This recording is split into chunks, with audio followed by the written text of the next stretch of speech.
If you were Flemish Franciscan missionary William of Rubruck, you didn't much like what your king, King Louis IX of France, had asked you to do.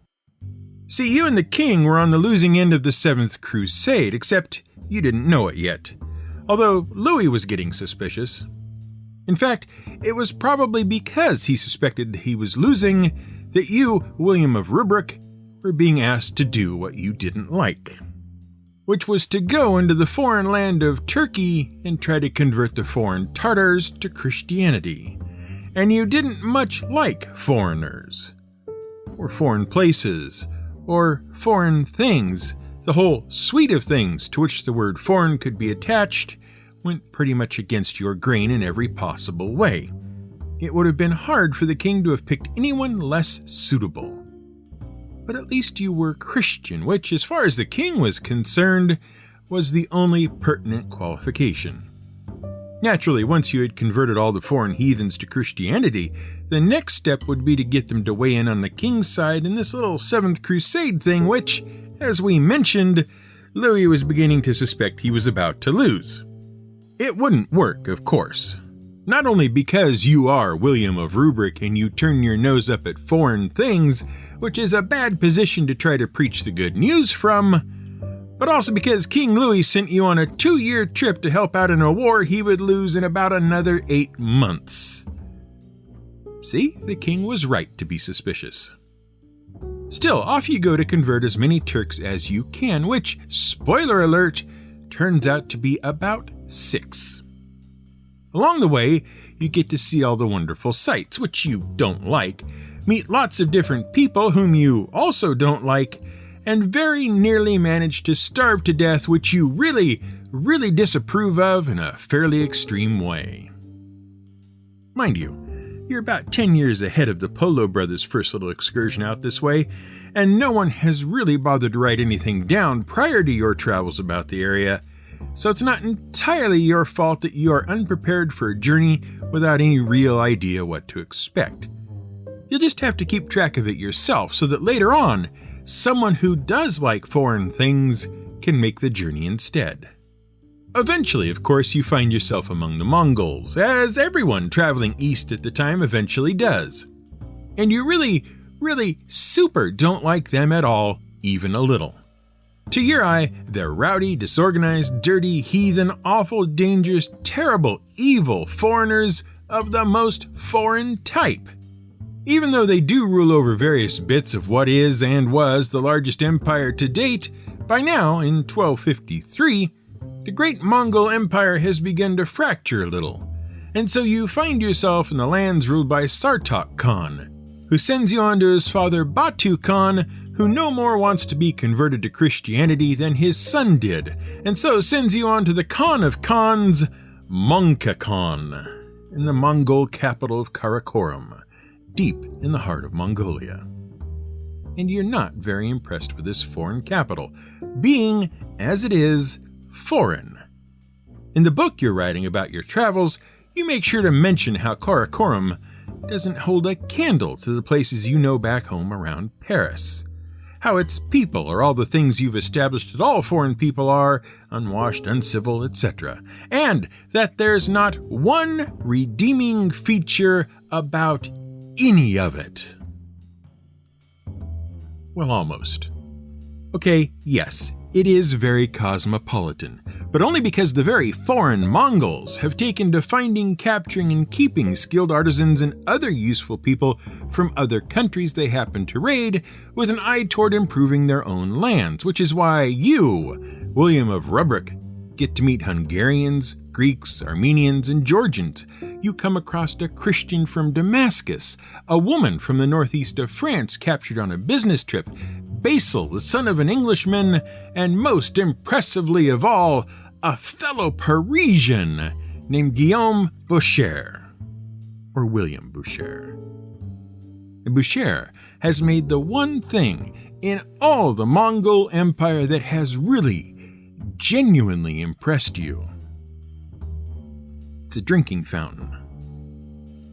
See, Boucher is a metalsmith, and he has made all sorts of things for the Khan and his capital city. There are fancy metal altars and useful bits of kit for making communion wafers, and private little mobile prayer houses and all sorts of other decorative and useful things, but the real eye-catcher, as far as you are concerned, is that drinking fountain. And what a fountain it is. According to you, or rather William of Rubruck, at the entrance to this palace, seeing it would have been unseemly to put skins of milk and other drinks there, Master William of Paris has made for him a large silver tree, at the foot of which are 4 silver lions, each having a pipe and all belching forth white mare's milk. Inside the trunk, 4 pipes lead up to the top of the tree, and the ends of the pipes are bent downwards, and over each of them is a gilded serpent, the tail of which twines round the trunk of the tree. One of these pipes pours out wine, another Karakorum, or arag, that is the refined milk of mares, another bowl, which is a honey drink, and another rice mead, which is called terracina. Each of these has its silver basin ready to receive it at the foot of the tree between the other 4 pipes. At the very top he fashioned an angel holding a trumpet. Underneath the tree he made a crypt in which a man can be secreted, and a pipe goes up to the angel through the middle of the heart of the tree. At first he had made bellows, but they did not give enough wind. Outside the palace there is a chamber in which the drinks are stored, and servants stand there ready to pour them out when they hear the angel sounding the trumpet. The tree has branches, leaves, and fruit of silver, and so, when the drinks are getting low, the chief butler calls out to the angel to sound his trumpet. Then, hearing this, the man who is hidden in the crypt blows the pipe going up to the angel with all his strength, and the angel, placing the trumpet to his mouth, sounds it very loudly. When the servants in the chamber hear this, each one of them pours out his drink into its proper pipe, and the pipes pour them out from above and below into the basins prepared for this, and then the cupbearers draw the drinks and carry them round the palace to the men and women. Well, you can see why he was impressed. But more importantly, if you look closely at the silver tree of Karakorum, you can see how the Silk Road brought so much more than silk and horses to the world.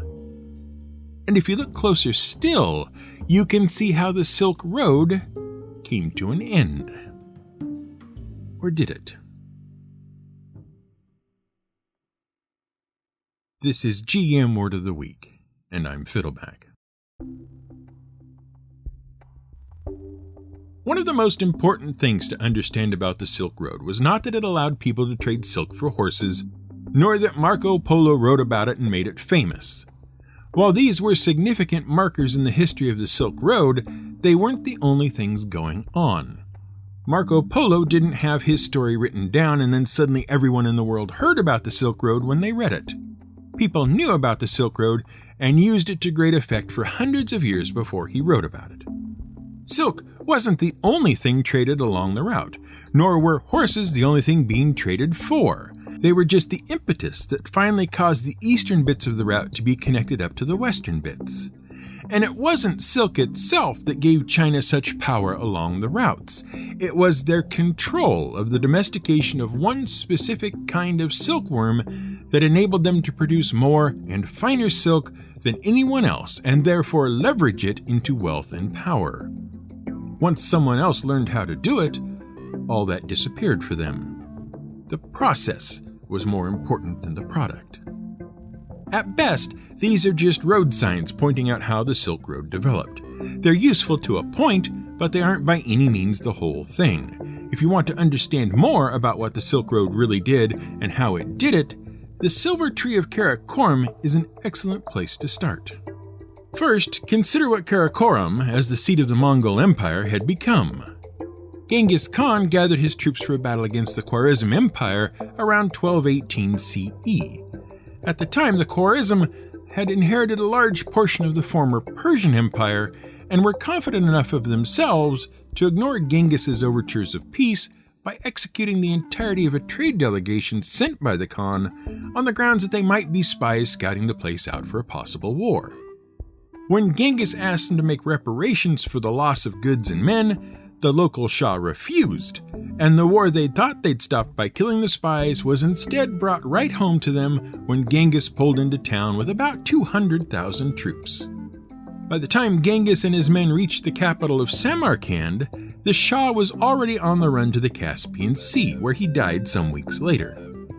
A complicated series of events then unfolded, which basically meant the Shah's son went on the run to India, didn't quite get there before the Mongols caught up, was denied asylum in India, snuck back home and tried to get a kingdom back together, but never quite managed to pull it off before the Mongols caught up with him again.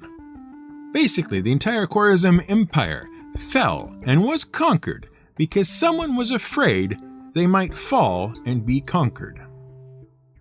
The amount of land this gave the Mongols meant that by the time William of Rubruck arrives to meet Mancha Khan in the capital Karakorum, the world's largest contiguous empire ever is being run from exactly one place. The whole of the empire stretches from the Pacific Ocean in the east, including much of China, many of the southern and western bits of Russia, all of Eurasia, all the way back to the Black Sea and all the way to Poland and Finland. And this, as you might be aware, is quite the mix of different cultures. And not just cultures, but also religions, all of the world's major ones, in fact, philosophies, governments, craftsmen, art, architecture, and pretty much everything else. Fortunately, the Mongols were, once a people had been conquered and subjugated, of course, famously tolerant of other people's lifestyles. Which is, we suppose, accurate enough. Sure, a lot of the rules and regulations required to be a proper Jew or Muslim or Buddhist or Hindu or Christian were more or less made extremely difficult to observe properly, but you were allowed to believe what you liked without being put to death, which amounts to much the same thing. Soon, the Mongol Empire under Mancha Khan was sporting Buddhist monasteries alongside Christian churches, both right next door to mosques in the capital. So much culture and religion and philosophy that had never really mixed before finally began mixing in the Mongol capital. Soon, buildings were being made in various architectural styles, from Persian to Chinese to European, and the people themselves were beginning to mingle, unconquered and unhindered, in and around the capital from all over the world. And this is the first of our lessons from the Silver Tree Fountain. See, all those drinks William mentioned coming out of the fountain had significance. They weren't just chosen by random happenstance. You may have noticed that those drinks were all alcoholic. Well, except for the vast tubs of white mare's milk at the foot of the tree, those were mostly for the Mongols themselves. The north-facing serpent looked towards present-day Mongolia and Russia and gave out fermented horse milk, or arak. The south-facing serpent looked to the Middle East and put out wine, while the western serpent cast its gaze on Europe and produced mead made from honey, and the eastern one looked over China and gave rice wine. No matter where you were from, the Silver Tree Fountain seemed to say, "You are welcome here and can relax." Not only that, but the Silver Tree was also rife with religious symbolism that was recognizable to the various religions of the empire. There were serpents and fruit topped by an angel, which one could interpret as a semblance of the Tree of Knowledge. The four liquids might be seen to represent the four rivers of Eden, and lions were significant not only in Christian beliefs, but also to Jews and Muslims. And don't forget, the whole tree was built and designed in the Mongol Empire by a French goldsmith. You could not ask for a better symbol of the influx of new culture and ideas through and along the Silk Road than that which was on display in the Mongol capital. This is what the Silk Road really did. It spread ideas, culture, and religions into new lands where they had never been before. Simply by virtue of existing and allowing people to practice commerce along the routes that made up the Silk Road, new thoughts and ways of thinking came along for the ride. You might meet a merchant in Venice who had traded with one in Istanbul, who had met a nomad from Kabul, who'd taken a load of wool from a trader in Taxila, who'd seen a little golden statue offered by a man in Khotan, who'd had it from a missionary on his way to Langzhou, who would eventually meet the Khan in Beijing. In this way, you would learn a little something about everyone in the chain, and while individually it might not be a lot of information passing, the overall effect over hundreds of years and 100,000 interactions would be significant, and those interactions happened all along the chain. But it wasn't just little things that moved along the chain. Big things did as well. Big ideas, like science and art. Astronomy traveled outwards from the Middle East, while Eastern and Western art influenced each other. Paper traveled from the East into the West, and boy, the West sure did have a lot of things that needed a whole new medium to be written down on. And then these new things, these books and scrolls, would travel back along the routes and into the East carrying new knowledge not yet known, where sultans, shahs, khans, and emperors, all hungry for that knowledge, would collect it up and store it. New mathematics and numbers came up from India and the Middle East and made their way west, and new ways of keeping track of and working with those numbers annoyed all the school children of Europe for years to come. The ideas and knowledge moved in every direction along the routes and found their way to nearly everyone involved in the Silk Road. And this free-flowing exchange of ideas was without any doubt the single most important import and export for every country, city, and clan of nomads along the way. It spread everywhere, just as rapidly as commerce could carry it. But, as we said, look more closely at the Silver Tree Fountain, and you can see why the original Silk Road eventually went away. Most of the Silk Road was, by this time, under the influence of the Mongol Empire, which was fine as long as the Mongol Empire was a stable enterprise with a long future ahead of it. Sadly, when William of Rubruck came along, it was on its last legs. Mongke Khan would continue to expand the Mongol Empire in small ways over the next few years, but in 1259, while on campaign against the Chinese, whose empire he sought to control the whole of, Mongke dies during an epidemic among the Mongol armies. This threw the Mongol Empire into a tailspin across their lands. Suddenly, they start losing battles at the edges of the empire as various forces ally against them just long enough to ensure their defeat. Then, in the confusion caused by the loss of their great Khan, the Mongols start fighting among themselves over which of Mongke's brothers, Kublai or Arakbok, should rule the empire. Kublai wins that battle eventually, but then faces a series of challenges from other relatives seeking to rule instead. Marco and the Polos sneak through, but soon the entire Mongolian Empire is fractured and falling apart, with brother fighting brother and provinces of the empire outright rebelling. As a result of all the infighting, the cultural and economic exchanges taking place along the Silk Road come to a halt, as various factions in control of different sections of the road begin to exert territorial control over it.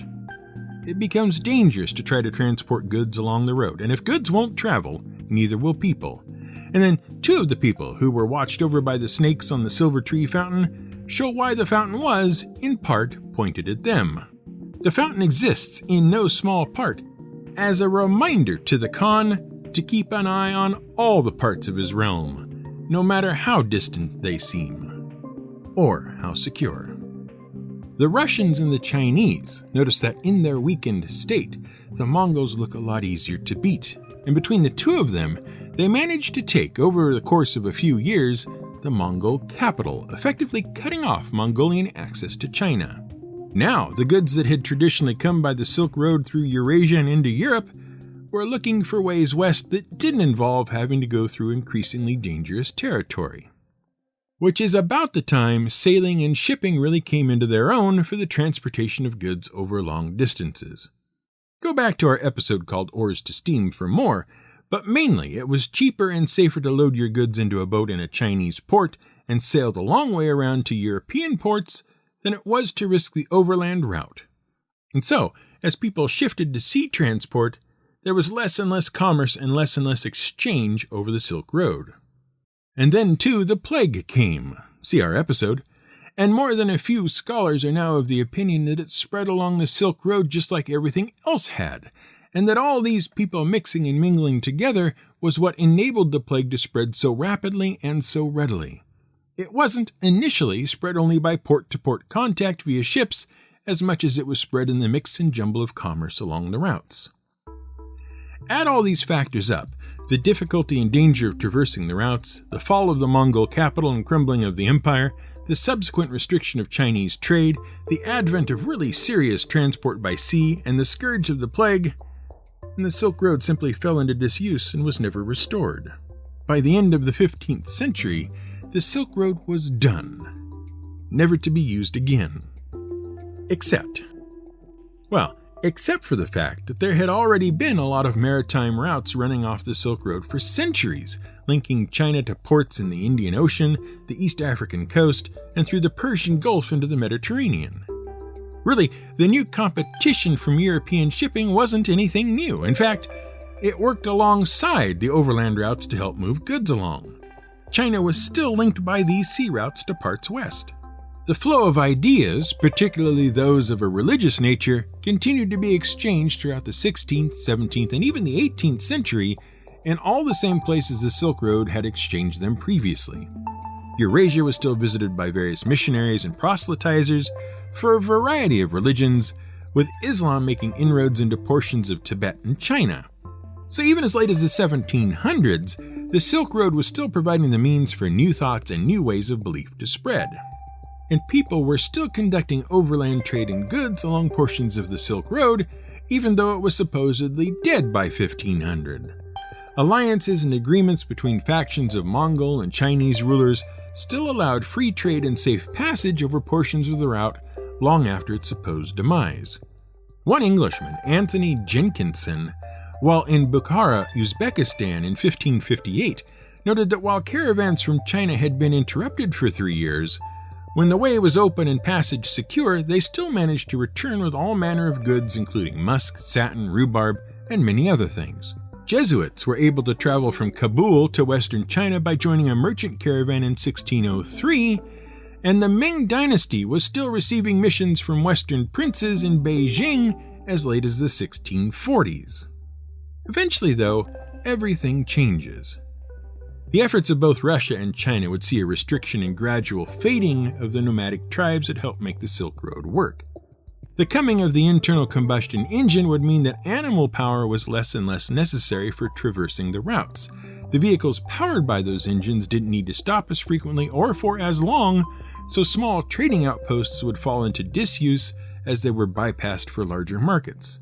And the routes themselves would shift and change as new markets were found elsewhere as Russia opened up and began trading to meet its insatiable demand for more goods, fueled by Russian fur and once again Eurasian horses.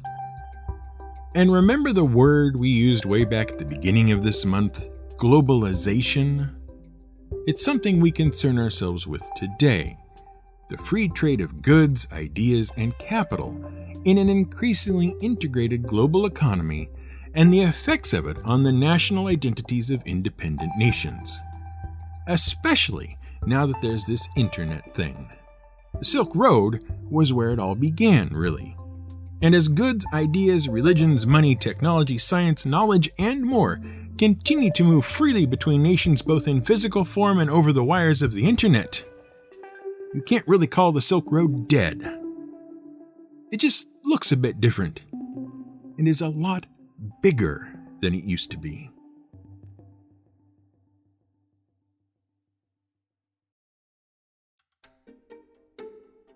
Thanks for listening to this month's series on the Silk Road. We hope you enjoyed it. We've started a YouTube channel, the link to which will be in the show notes. If you find it easier to access YouTube in some places, go ahead and subscribe. We're currently uploading episodes in chronological order a few times a week. We might even get caught up sometime before next year. Who knows? Head over and take a look at it. Also, thanks to a longtime listener and friend of the show, Leslie, we've had a grand old time subject tagging most of our episodes. And properly this time. Now, when you go to our website at gmwordoftheweek.com, episodes will try to give you relevant recommendations to other episodes you might find enjoyable. There's still some work to do, so you'll probably see a lot of recommendations for the spider episode, but that's why they call it a web of knowledge. We presume. Give it a look and tell us what you think. By a curious coincidence, gmwordoftheweek.com is also where you can go to find out how to support the show on Patreon, should you be so inclined. and we hope you are so inclined, so that you, along with all our other patrons, can be properly thanked at the end of the show for your continued support. Thanks, King. You're the best. This episode was researched, written, and produced by Brian, I'll take the mead branch, Casey. Music was provided by Blue Dot Sessions. The benefits and consequences of globalization have a great deal to do with whether we're intelligent and thoughtful about how we approach globalization, or whether we're blindly accepting or blindly resistant.